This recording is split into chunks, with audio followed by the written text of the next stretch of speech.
Simply Centrell. She will ignite your passion and bring your purpose to life. The strategy she shares will take you to higher heights, improving your energy, spirituality, your well-being, a better mindset for your journey to build a better you. She's on fire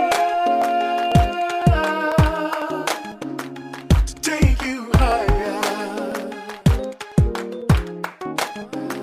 She's on fire to take you higher. The Simply Centrell Show. Hello, hello, hello, and welcome to the Simply Centrell Show.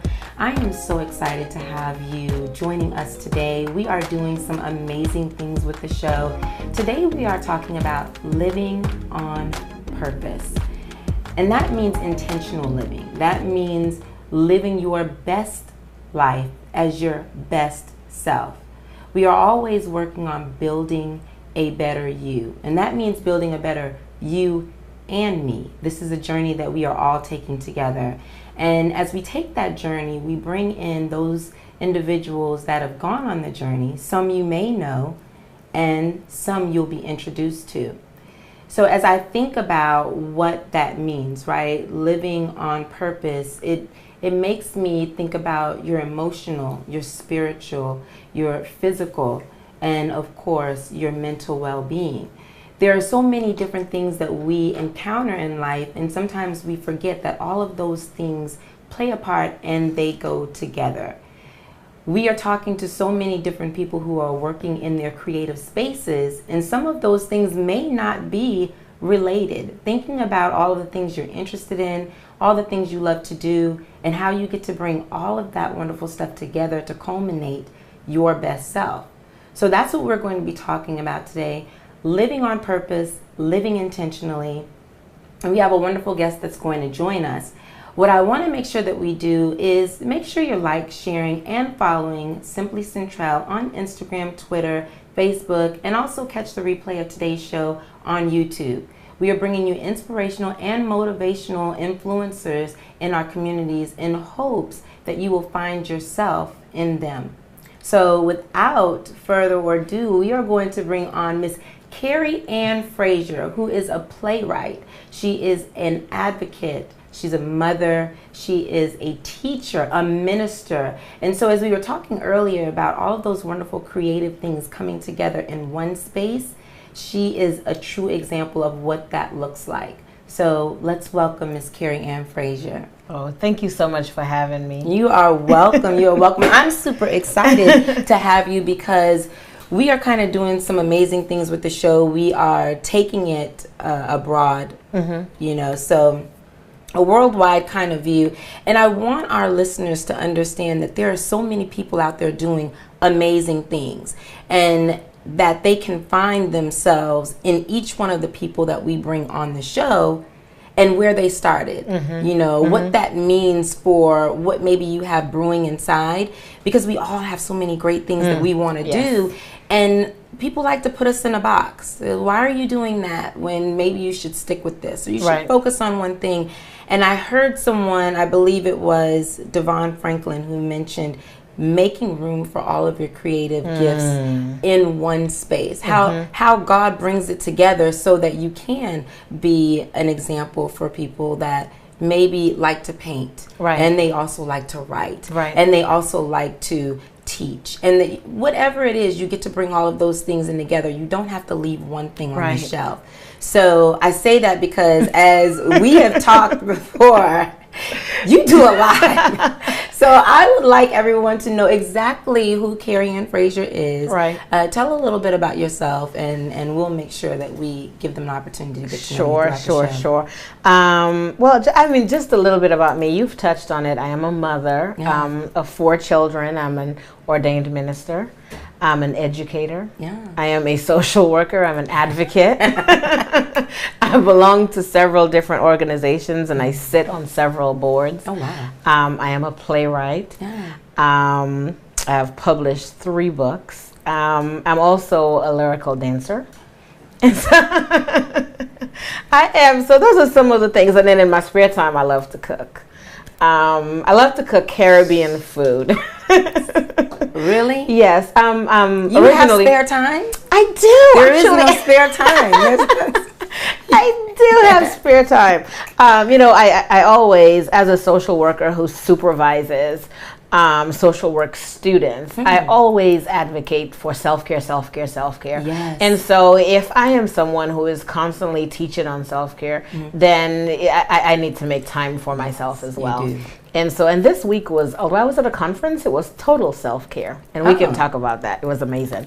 I am from the Caribbean originally. I'm Dominican by birth. I came to America when I was almost 12 years old. Okay. And so that's where my roots really are. Explains the glow, the Caribbean glow. Well, you must be from the Caribbean too, because you have a beautiful glow. Oh, well, thank you. I think I might have a little Caribbean in my blood. You might have some Caribbean. I might. Is it Caribbean? Well, we say Caribbean. Yeah. Because it's the Caribbean, the root word is from the Carib Indians. I like that.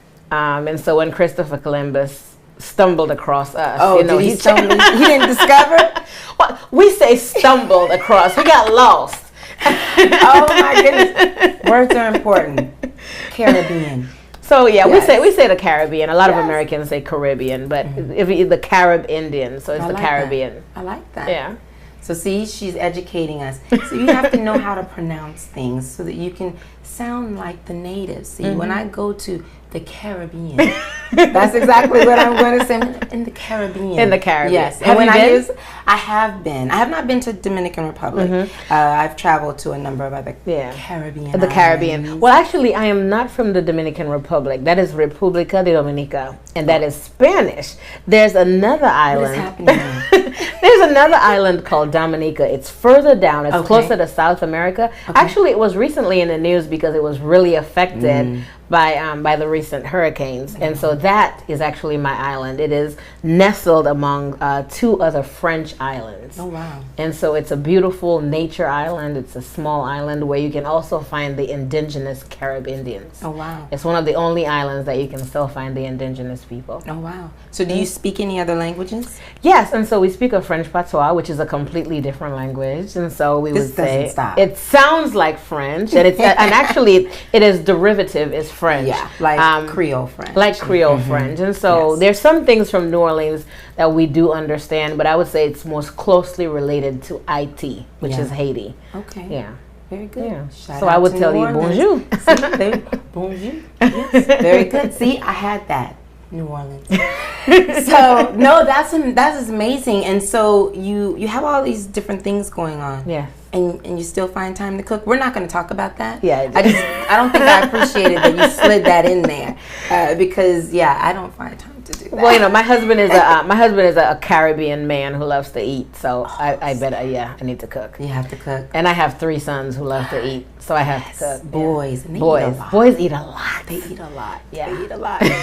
So we have had the pleasure of you coming down because right now you actually live in Killeen, Texas. So I am. You came to visit us here in Houston. I did this weekend, and you have a lot of things going on here in yes. Houston. So you said you sit on some boards. You're a part of the Jack and Jill organization. I am part of Jack and Jill, and we're actually having an area work day in Houston right now. Oh, awesome! And so, just for those people who don't know, what does Jack and Jill do? Well, Jack and Jill, we would say, is a nonprofit. It's a philanthropic organization for mothers like myself. And what we do is that we get together. It is a members. It's by invitation into membership. And what we do as the organization Jack and Jill is we have different. To educate, empower, leadership, all for our children, as well as supporting other mothers. It's a primarily African American organization, but we do have mothers of other races who are raising African American children. Oh, yes. I love that. So that's one of the causes that you get involved in. That's one of the organizations I belong to. I was also here for the National Association of Social Work Conference, of which I am the branch president for my region. Okay. And so I was here for that conference. We were here for 3 days, addressing different changes in legislature, for racial and ethnic identity, for those families who are impoverished, for domestic violence, as well as domestic minor sex trafficking. Oh, wow. And so we addressed a lot of different issues here this week at the conference. Okay. Well, I think we want to talk about some of those things probably a little later in the show. Sure. Before we get there, I want to talk about some of the plays that you're doing, because you're a playwright. It's like you're the female Tyler Perry, right? And we need people to know exactly what you're doing and what messages that you're putting out there in your work. So I know that, I know about The Tempest. Yes. That's one play, and that was this year. That was this year. Tempest was back in August, and it was a sold-out production. Oh, yeah. sold out. We did 2 plays in one day, and it was sold out. Wow. We did the production twice. Prior to that, we did Losing Mama, and Losing Mama was a family I struggled with Alzheimer's, and as a social worker, I think it's important that when you have a platform that you deliver a message. Absolutely. And that message should be one that is that inspires, it influences, it impacts, it empowers, and that it also educates. That is the vision of KZ Frazier drama, and that's what we address in our plays. Okay. So how long have you been writing plays? I have been on stage since I was 5. Oh. I started writing, I think I wrote my first poem when I was about 6 years old. And I fell in love with it. My first book is a book of poetry, but I began writing full-length features when I was about 14. Oh, wow. Yes. I'm actually judging a poetry contest, and it's supposed to be in November here. I'm not sure whether or not you know about it. We're going to have to talk about that. We'll talk about it. We'll talk about it. We might have to have you drop a couple of bars, for us. Yes, let's do that. Okay. So you write poetry, and you also not only act, you also direct. I do. You direct your plays. So when did that start? That started right about 14 as well. I wrote a play for my church, because that's where I started. I really was started in the church writing, and I really wanted to do it. We were having a youth event, and I spoke to my pastors, and I said, sure, I was one of those kids that I wouldn't shut up, for lack of a better word. I was one of those that I was into everything. Yeah. And so I wouldn't take no for an answer. Yeah. And so I was allowed to do that play, and we received rave reviews. Yeah. And I think that's when I really got the writing bug. I discovered my voice in pen. Yeah. And so I just began to write a lot. And it started with poetries and short stories. I love writing African folktales and Caribbean folktales. Yeah. So that's a note out there to all the parents. Your children won't stop talking. Maybe they have an amazing gift, and you just have to nurture it. So we will be right back to talk a little bit more with Kerry Ann. Stay tuned. Don't forget to like, share, follow in social media at Simply Centrell. Be right back.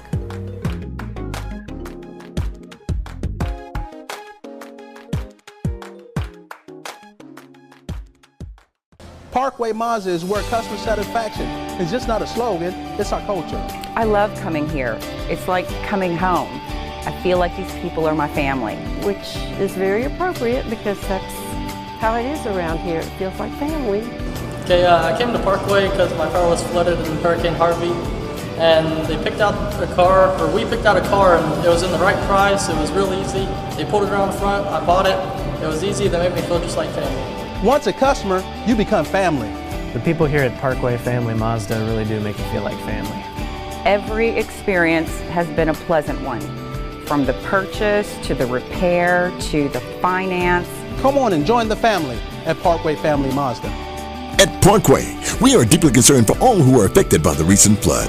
For a very limited time, take advantage of 5 months, no payments on new 2017 Mazdas, $1,000 rebate and $750 flood assistance, and 0% ARP financing for 60 months.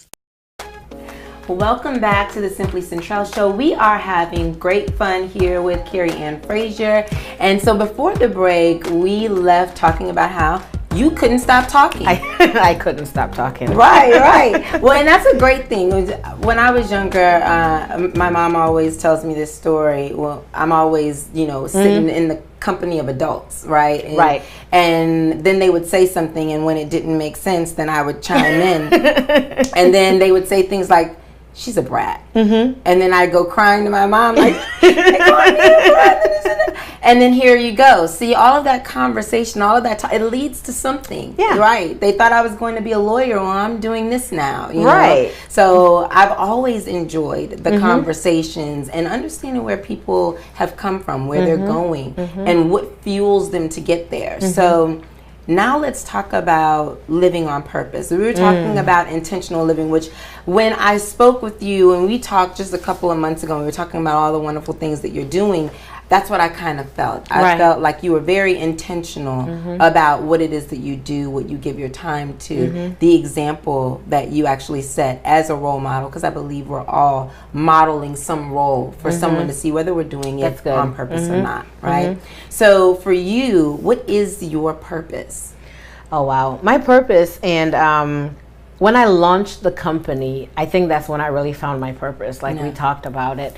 And my purpose is to impact. It is to inspire, to influence, empower, and educate, whether I'm using creative arts, whether I'm using social work, or I'm using the platform of a pulpit to do that. That is my purpose in life. And my target, women and children, particularly African American girls. That is my target. And I say that because I'm an African American woman who was an African American girl who had awesome role models. And so it's not excluding anyone else out. It's just simply highlighting who I am. Absolutely. No, and that makes perfect sense because, you know, everyone says, well, you have to have a target in mind, right? And when we talk on the show, there's so many different people we bring on. And the reason is because I want everyone to be able to see some representation of who they are, where they were. My life, my background, my journey is completely different than yours, right? And so for people to realize that they can be better, sometimes they first have to see someone else doing it. I'm always talking about taking action because it's what I do. And it's a word. There's so many things that go into taking action. It's not just taking one step, because the staircase has many steps, and so to that's see, good. Okay, you have to, okay, there's two. I need a notebook to start writing these wonderful quotes down that I'm gonna have to borrow from you. You can't borrow my quotes. She can't borrow them. I can't borrow. Remember, you heard it here first. When you hear it, somebody needs to DM me. Let me know. But I'm gonna make sure that it says Simply Centrell. Hashtag from Simply Centrell. Oh, that is hilarious. Well, no, because I think that's we're all sharing some tidbits, right? As things come out of your mouth and as things come out of my mouth, it's gonna land on the ears of someone, and they're going to resonate. With how you're saying it or how I'm saying it. So the examples are real. And I think that what we miss is all of the different characteristics that we see in people, in our children, right? And we think, oh, sit down and be quiet. That's you're being aggravating. All of those things, when we forget that that's when their personalities are starting to come together. That's when they are exhibiting who they are. What's going on in their spirit and their soul is starting to come out, right? Whether it could be that they're banging on stuff and you stop making all that noise. And really they're going to be a musician one day. And as adults, we get wrapped up in all that you're making too much noise, sit down and be quiet, all of those things, because we're in a more settled place when we need to allow people to, you know, exude and from a young age become who they're going to be. So, and who we're going to be can be a whole bunch of things. I think you're like 12 things right now. So I think I've been told that. I think you're like 12 things. So the fact that you impact, inspire, you do this in so many different you know, facets of your life. That's just amazing to me. As far as your journey, what brought you here? Because you said your purpose came when you started writing and doing all of those things. So what brought you to that? I think what brought me to that, I am an only child. I am an only child, and so I was around adults a lot. And my parents were very busy. They were very active in a lot of civic organizations and the community, and my mom wore 12 hats. And so I was a child that was always, and so I was that child that was always going along with the parents, and so I would always write. I think I was about 14. at that age, and I was a bright child. I skipped 2 grades, and so I was about 14, and and I was writing poetry. And I went and we listened to Maya Angelou in Washington, D.C. And I remember looking at this woman who was so poised and so prolific speak, and I thought to myself, I can do that. Yeah. You know, I really did. I looked at her and I thought, well, I can do that. And so I began to pattern my speech and the way that I spoke and the way, and I would always look at different people besides my family members. And so really, that's how I would say that's how the writing really picked up. Yeah. And the more I wrote stories, the more I found my voice in different ways. Yeah. And I was always one who wanted to champion a cause in the school. And I was the one that would challenge teachers. And so they would make me write an essay about it, or right up your alley. Yeah, just go write something about it. And I would challenge my parents on punishments, and my dad was I would, and my dad would say, well, just write it out. And so so they really empowered me to write. And somewhere along that line, when you are socially immature, although you may be academically intelligent, but socially immature, I love that. You begin to fall into some pitfalls. Yes. If you're not fully prepared. And being the only child, my parents did not have any older siblings to practice on, because that's what really happens. You practice on the older siblings. Oh my gosh, and then you're trying to tell me that my parents practiced on me? And then usually by child, 2 and 3, you really got it going on. But in college, I think it was my junior year of college, I met someone and got married, and that relationship was one of domestic violence. And that's a relationship that I was trapped in, where I lost my voice, and I lost who I was as a person. And although my career continued to accelerate, the higher I got, the less my voice could be heard, because I was completely under his control. And I would find myself rising in my career to the point I was even appointed in Alaska by Governor Palin to a position, but I would go home and be beaten by my husband, who was a military officer. Oh, wow. And so I ended up getting out of that relationship through a very violent way. And, he was charged, and I think I was sitting in my living room after losing everything. Because I testified against him, and at that time I said all I wanted was my children. And if I can walk away from this relationship with my children, I would be fine. And I was left with nothing but my children and about $20. Oh, wow.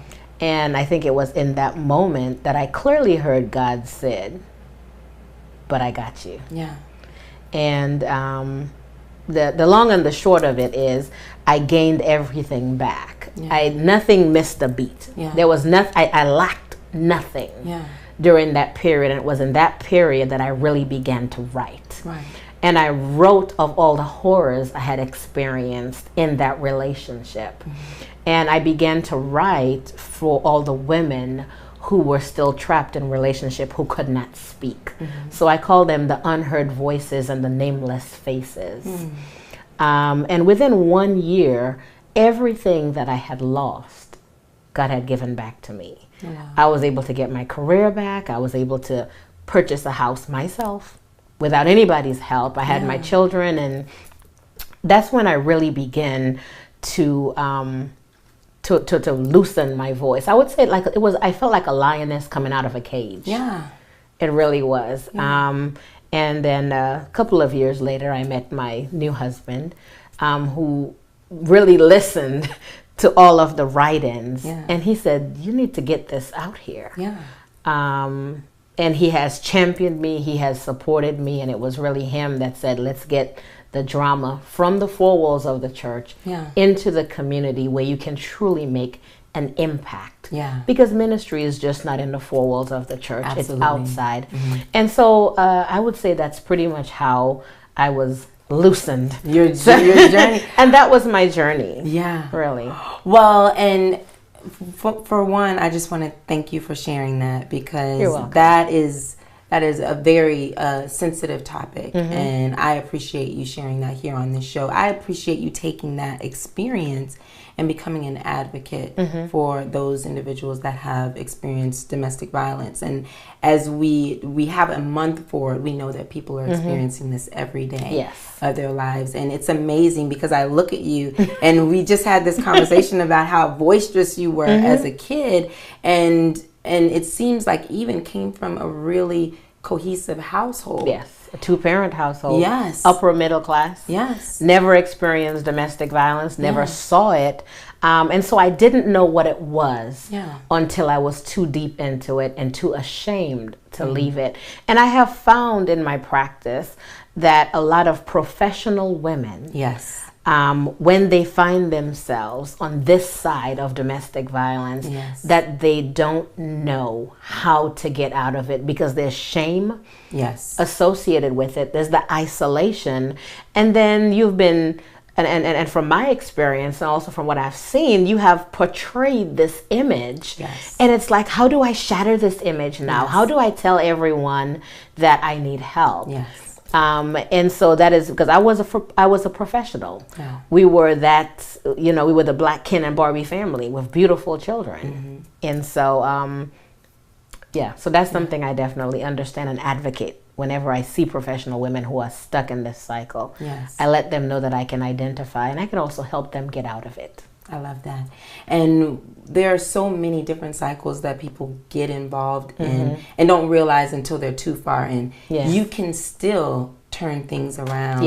And so when we come back, we'll talk a little bit more about that. We want to make sure that we share any and every tip and tool that we can with those individuals that are experiencing domestic violence, have experienced domestic violence. We'll be right back to give you a little bit more about that.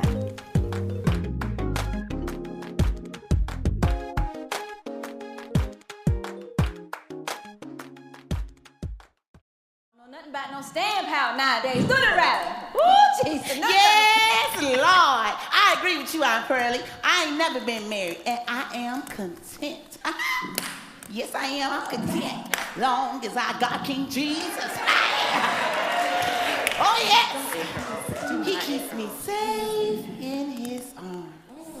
Does Jesus keep you warm at night? Right. I am so tired of these old single women talking about Jesus is my husband. You're single?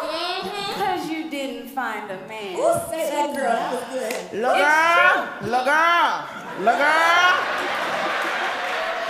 Look, girl, you're dead wrong. You're dead wrong. Jesus do keep me warm, and he keeps my heart smiling. When I curl up with his word, I can feel his presence all over me. Yes. Hey, thank you. Okay, Miss Daddy. Welcome back to the Simply Centrell Show. We are having an amazing conversation with Kerry Ann Frazier. I want to make sure that you guys don't forget to like, share, follow at Simply Centrell on social media.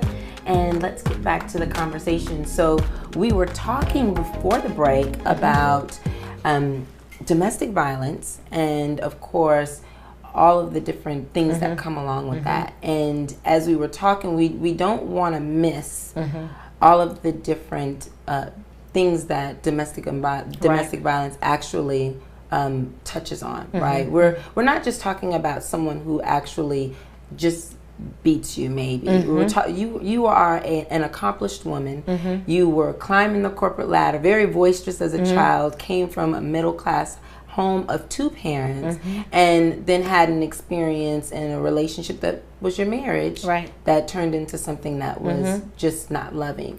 And we also hear the term intimate partner violence, because that is normally where it occurs, where someone is exerting power or control over another in a way that is detrimental or destructive. And so we don't want to miss sharing with individuals. What are some of the signs to look for? What are the things that maybe we want to share with our audience on how they can determine whether or not they're in a destructive situation, or whether something could be coming. Right. What are things you would say? I think definitely look for the isolation. If your partner is, complaining about how much time you spend doing activities that you normally spend with organizations, or even going to work, spending time with friends or family. Yes. If that begins to be a major problem to the point that it causes an argument, and an argument is not necessarily physical, right? But it could be just a verbal, where you are uncomfortable voicing. Basically using your voice, where you feel like you need to ask permission for different things, or you are not able to have a normal conversation about any everyday things, that you are walking on eggshells most times in a conversation, or that your partner, if you are bringing things to your partner's attention, that they tend to minimize or displace the blame. Okay. Those are definitely some things to just kind of raise your eyebrow about and take a look at at that relationship. I always say those are some of the beginning stages, or warning signs that this person may be somebody who's a bit controlling, and maybe toxic. And I like how you said, like it raises an eyebrow, because sometimes we feel things, and I think that this is very important for women. And I know that men experience domestic violence as well. They do. Let's not discount that. Men do experience that. We shouldn't be doing it at all. We should be handling each other gently and with love and kindness. The thing about it is that sometimes domestic violence, as you said, it's verbal. It is. So where someone is calling you names, or they are putting you down, it's a way to minimize you and to crush your self-confidence, so that now you are looking to that person for some validation. Yes, some glimmer of, are you proud of me? Are you accepting of me? And then at that point, you start to lose yourself. Because we have to be able to stand in who we are. And then the other thing that you mentioned was the shame and the isolation. No matter what you have accomplished, and I've seen this with individuals that I've worked with, young ladies that have accomplished, and when I say these are beautiful young ladies, smart, they could even be, a little timid. So it's not like they are escalating something, right? It's just their mere presence, and also whatever is going on in that other person that causes them to treat them that way, or deal with them in that manner. And they're being abused. And you see those things, and you may even talk to those individuals, and they don't want to leave. So how do you encourage someone? Yes, we know about the 911s and those. There are a number of different hotlines and things that people can call. Sometimes things like this need to be handled in a more secret or a more sensitive matter. What would you say individuals need to do for that, just in case they're trying to really truly get away? And one of the things as a social worker that I look at is definitely the stages of change. We know that there are 5 stages of change, and sometimes it all depends on where you meet someone, whether they're in pre-contemplation, contemplation, action phase of leaving an abusive relationship. And so I always say, if somebody is not yet ready to leave, because who would? Because most people don't go into a relationship. I don't think anybody goes into a relationship wanting to be abused. And so oftentimes the person who is identified as the victim thinks that, well, maybe if I change this behavior, or maybe if maybe this would happen if. There's always a maybe if. What I encourage that person to do, if they're not willing to leave the relationship, is to identify a plan of safety for themselves. And I encourage them that it does not get better without help. Domestic violence does not get better without help. Either the victim needs to get help, or the batterer needs to but somebody needs to get help in there. When I say the victim needs to get help, they mean they need to get out of that relationship. And so I always say, identify a safety plan. If this happens, where are you going to go? Who you're going to call? More than likely, you may not have your phone. So we're in an age where we don't remember phone numbers. So are you writing down these phone numbers, and do you have them somewhere? Really just, and I don't like to give all safety tips, because victims also watch different. Absolutely. And so I always say, help the victim identify a safety plan. How do you, because oftentimes people know how to keep themselves safe. And so what is your plan of safety if this is to happen again? And if the perpetrator has a weapon, and if that weapon has been used in threat of that person before, or if there are children in the home that are unable to defend themselves, children under the age of 10, I stress the importance of the safety even more so by, encouraging law enforcement or even some type of victim advocacy, victim services type program, and let them know of shelters that are close by, or safe havens that they're able to go to. But there is help. There is help. There is help. There is help. And sometimes help comes in the form of someone that you know and see every day. There are a lot of advocacy groups with the shame and with feeling that, people are seeing me in a certain light. I don't want them to know. That's one of the first things that you have to realize. We are all human. We are all here to be of service to one another. Make sure that you seek help with someone that you know. Maybe that might be the better way to do it. There are a number of ways to address the situation. The most important thing is to get out. And when you do your plays, are those plays loosely or closely based on these social issues? Yes. So my plays oftentimes deal with social issues, not just domestic violence or child abuse. The production that we did this year called Losing Mama addressed Alzheimer's. And it was a family struggle with the mothers, the matriarchs of the families progressing Alzheimer's and really not understanding the resources. Because oftentimes I have found sometimes in our community that our elders are not willing to go to a physician. They're not willing to take the medication that is required, or they're not able to afford it. Oh, well, there you go. Or they're not able to get into a nursing home care, or families continue to care for each other, but it's not necessarily the most appropriate care, because your loved one may need a higher level of care. And so I really I did the play Losing Mama because of our own struggle with my mother-in-law's illness. She does not have dementia or anything like that, but she's an older person, and so she had some illnesses. And watching the stress on my husband's face as he dealt with it, knowing that he lost his father a few years, I thought of so many other families that are caring for their elderly parents or grandparents, and how do they struggle? How do they identify? And we did that play in 2 different cities, and it was sold out. And after that production, we received so many phone calls. And we continue to receive phone calls on resources. And one of the things that we do whenever I do a play is that we also give resources on whatever that subject matter is. And so we had social workers from hospice, from nursing home, from hospitals who attended the play and set up a table to give attendees information. There you go. Education. And people don't like necessarily, you say, you can't educate me. Yes. Education is important. Knowledge is important. Whatever term you want to use for receiving information that is going to be helpful to you, that's the term. Be okay with getting that information. You never know when you have something in your toolbox or your arsenal and you'll be able to share it with someone else. Should you not be able to use it right now for yourself, or you'll have it in your toolbox for you later. Because you just never know what you're going to experience in this life, on this journey. So, and then you've also written some books. Do any of your books deal with any of these social issues, or what are the topics of those? Sure. And so one of the books I have is actually my domestic violence story that I wrote, and it's a practical guide of how to move on after. Okay, not staying in the hurt, moving on after. Absolutely. And so that's one of my books. I also have a book on how to basically start a drama team or a drama company, how to direct, how to write.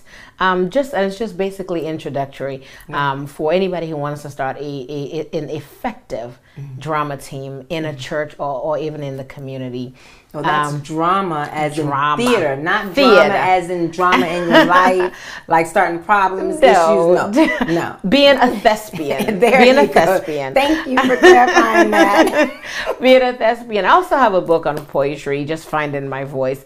But and even the plays that we do, going back to the plays, it's not all heavy hidden subjects. We did a play, a murder mystery based in the Harlem Renaissance, and it really just to educate about the Harlem Renaissance and African American art and music and theater and dance. But it was still education, but it was lighthearted. Wonderful. Yeah. Well, thank you so much for sharing that. We want to make sure that you take a look at some of Kerry Ann's work. And as we go to the break, we're also going to show you some of her plays so that you can see what she's up to. We will be right back to talk to you a little bit more about what's going on with Kerry Ann's upcoming projects, and we'll recap a little bit of the lessons that we've learned in today's show.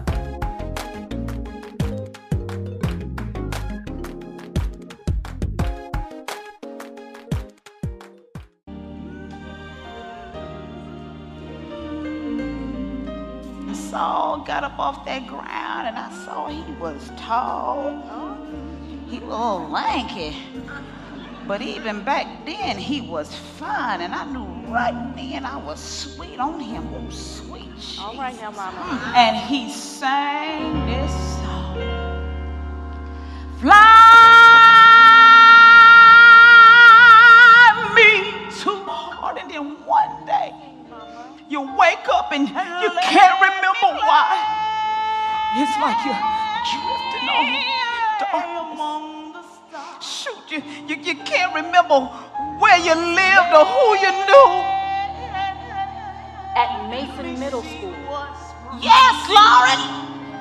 I've been vice principal at Mason Middle School now for almost 20 years. You know that. In other words, are you now telling me that my mama has become a burden to you? Is that what you're telling me right now, Lauren? That's what I'm trying to do, is take care of my mama and her family and work.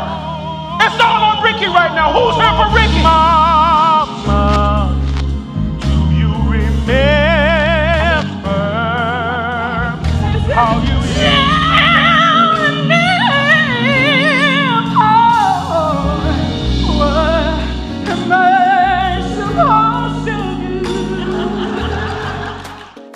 Welcome back to the Simply Centrell Show. We are here with Kerry Ann Frazier, and we are having an amazingly dynamic conversation. I cannot tell you, during the breaks, I mean, we are just like, we're going at it. We are talking about so many different things, and some of which we've had the opportunity to share with you today.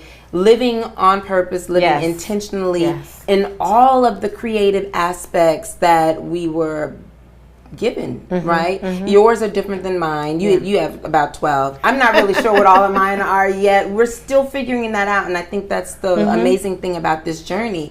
Building a better you is not about just picking one thing. And we've kind of talked about that. I'm so excited that you decided that you were going to explore them all.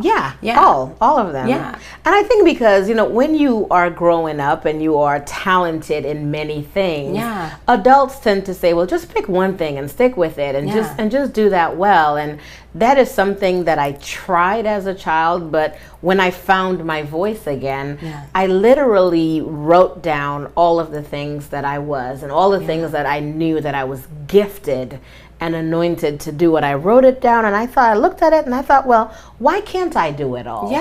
And so I said, I am going to be the best version of me by doing all of this. I love that. And I'm going to do it well.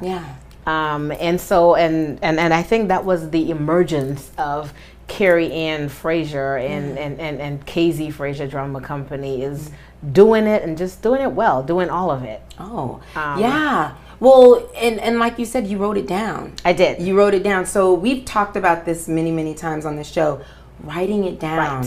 And not only that, as adults, we are looking at ourselves in different eyes. When you're kids, you ask a child what they want to be, and you can ask them then and you can ask them now. And they're going to tell you, I want to be a basketball player, I'm going to be a doctor, I'm going to be a veterinarian, I'm going to be a teacher. And they have all of these things, and then someone says, choose one. Choose one. And you don't really have to, because in stages of life, something might speak to your spirit more than it did before and what it would later. And that's where you get to gift others with the thing that you're passionate about, the thing that you're going to operate fully in because you're excited about it. Right. There's nothing worse than feeling like you have to be a certain way, you have to do a certain thing for the rest of your life. For the rest. Who does that? And not only that, what I love about all of the things that you're doing, because it has this wonderful social consciousness and this human aspect,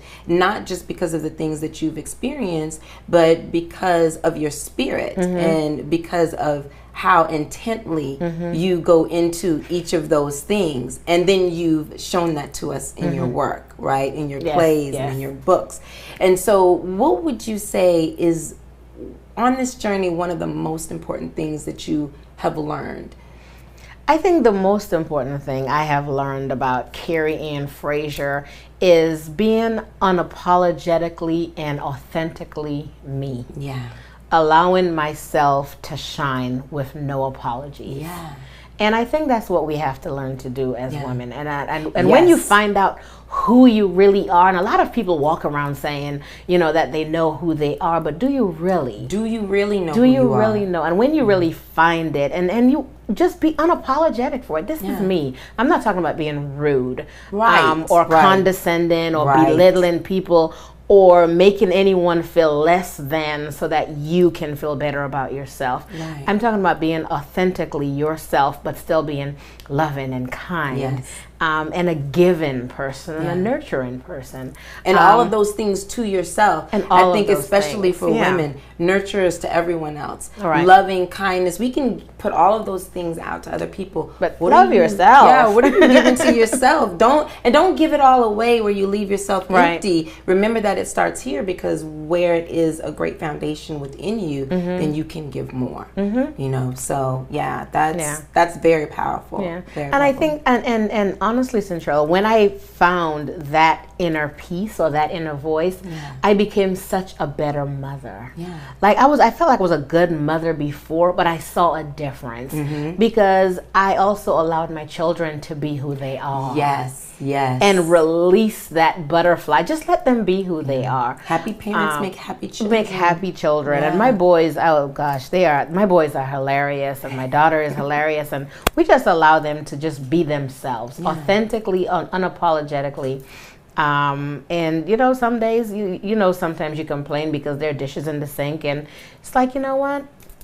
I've learned not to sweat the small stuff. Yes, please don't major in the minor. Majoring in the minor things. I mean, doesn't mean that they shouldn't be responsible. It just means it's not the end of the world. It really is. You know, I can't tell you how many times dishes have been in the sink. Yes. We still have rules and, you know, regulations in the house, but man, the most important thing is just family. Truly loving yourself and loving your family and taking care of the heart. Because that's really, when we have the peace of mind and the peace of your heart, then you really feel empowered to go out and conquer the world and really serve your community. And when you serve your community, you serve your region, you serve your state, you serve your nation, and it makes the world a better place. Absolutely. And so earlier you were saying that as you experienced domestic violence and the most important thing to you were your children, and that's what you wanted to leave with, and that was all you left with. And as I'm talking to you and I'm thinking, you know, that's not all you left with. You left with all of these wonderful gifts. You left with all these wonderful gifts. I found me again. Exactly. And so, you know, sometimes we think that as we're looking at our situation, we don't have a lot. You know, this is a lot. Is a lot. This is a lot. It is a lot. And it's a lot to the people around you. It's a lot to the people that see you. They are seeing all of those things from the outside. They're also experiencing all of those things from the inside, from your spirit, from your energy. So one of the things that we must do is make sure that we emphasize those things in ourselves, right? You left with intelligence. You left still with a heart to love, to be a good mother. And not only that, to continue to be a creative spirit. And Like, these are the things that anyone who's going through a hard time in life, a stressful time, a place where they feel stuck, an abusive situation, any of those things that are destructive and they're not feeding them in a way that's loving, you can still come back from those things. Yes. And not be bitter. And not be bitter. And that was the one thing I was really worried about. I said, Lord, I do not want to be bitter. Yeah. I don't want to be that angry woman. I don't want to be a bitter woman. I don't want to hate men. I really don't. Yeah. And when I opened my heart and really discovered who I was, the end of that relationship or that all and everything that I went through, it made me a more loving person. Yeah. And it ended with that person. That was one person. And then also allowing, really forgiving. Yes. And just because you forgive someone does not mean that you give them permission to be back in your space. But you have that grace. Yeah. And I was able to look at him across that stand at the trial and say, you know what, I forgive you. Yeah. You hurt me, you tried to destroy me. I forgive you, I wish you the best. Yes. Bye. Bye. Bye. And that is like the best thing in life, because it really does, it frees you. Yeah. And I really do I feel so free. You look like you feel free. I'm basking in just your energy. I think it's amazing. It's an amazing display for anyone who's watching, who's listening, who's taking notes, that you can emerge like this, you know, just whole and at peace from any situation, from any situation. So tell everyone where they can find your work, find you. Yes, we don't want to miss you connecting with Kerry Ann. Well, you can definitely take a look at us on the website, kerryannfrazier.com or kzfrazierdrama.com is the drama company. We do have some upcoming productions next year. We open our season March 10th with the play Sunday Dinner, which is a hilarious comedy. We once again explore the DuPont family. I love using French names. I know, right? It sounds so, when it rolls off your tongue. It just kind of rolls out. And so the DuPont family, the St. Clair family, and they are hilarious. You've seen them in Losing Mama and Tempest, Uncle Riley and Aunt Pearlie. And so we will be back with them again. And this, although it is a comedy, it does touch on issues of health. Yes. And, you know, proper diet. It also touched on issues of colorism, as well as the importance of education, whether that is a formal education or vocational education. Right. Really just learning, lifelong learning. This life is an education. Yes, life is an education. Yes, so but it is a comedy. Yes. So you will laugh from beginning to end. That's also it's nice to release. Burns calories too. So. It does. Yeah. And we open in March in Killeen. We will also be in Waco, in Dallas, in Austin, and hopefully we'll be coming to Houston next summer. All right, now Houston. We really want to come to Houston. I think you should come to Houston. You think I should come to Houston? Yes, you should. I'm going to have to come out there to see what's going on in Killeen. It's probably not that far from here. I think I've been to Killeen a couple of times when I was living in Dallas. Yeah, it's about a 3-hour ride. From here? Yeah. That's not bad. It's not that bad. We can do it. But we definitely want to come to Houston. Yeah. We would like to bring some of our plays here. We would love to have you here, my new friend, Kerry Ann. Make sure you guys check out her work. I mean, she has books. She has her plays, and I think you'll be blessed. They can check you out on YouTube, They can check me out on YouTube. Go to KZ Frazier Drama on YouTube. And then also on Facebook. Are you on Instagram? Facebook, on Instagram. Are you snapping and chatting? You know, I don't know how to do that yet. I have to ask the kids to teach me. But the kids just taught me Instagram, so I know Instagram. Okay, well, great. You know what? Find her on social media. I think you'll be blessed. I think today's conversation was an amazing blessing. We talked about so many different things.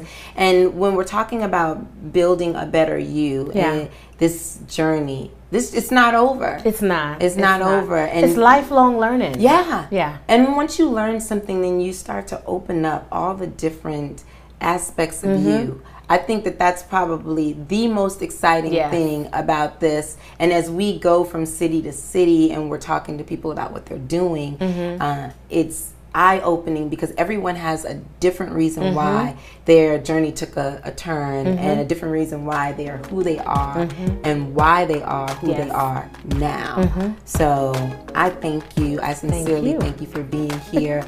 We have had a wonderful time on the Simply Centrell Show. Don't forget to like, share, and follow at Simply Centrell, and we will catch you next time.